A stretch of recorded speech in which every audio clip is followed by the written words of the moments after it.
ভগবান শিবের শহর কোনটি? কোন শহরটা ভগবান শিবের শহর নামে পরিচিত জানেন? কেন সেই শহরকে শিবের শহর বলা হয়? আসুন সেই বিষয়ে আপনাদেরকে বলি।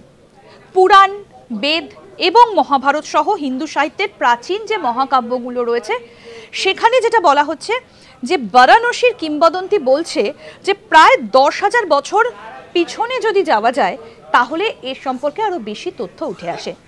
বারাণসীকে বলা হয় ভগবান শিবের শহর। ভগবান শিবের শহর কেন বলা হয়? কারণ কিংবদন্তি বলছে শুরুতে তার স্ত্রী পার্বতীর সঙ্গে শিব নাকি এখানে হেঁটেছিলেন।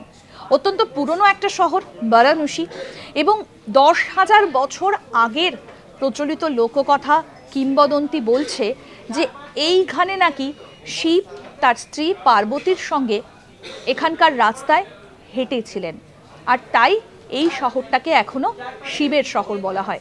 বারাণসীতে গেলে আপনি দেখতে পাবেন যে এখানে বিভিন্ন জায়গায় শিব মন্দির রয়েছে এবং প্রচুর মন্দির এখানে ওখানে ছড়িয়ে রয়েছে। দেখতে থাকুন আজ তাক বাংলার ইউটিউব চ্যানেল, সাবস্ক্রাইব করুন।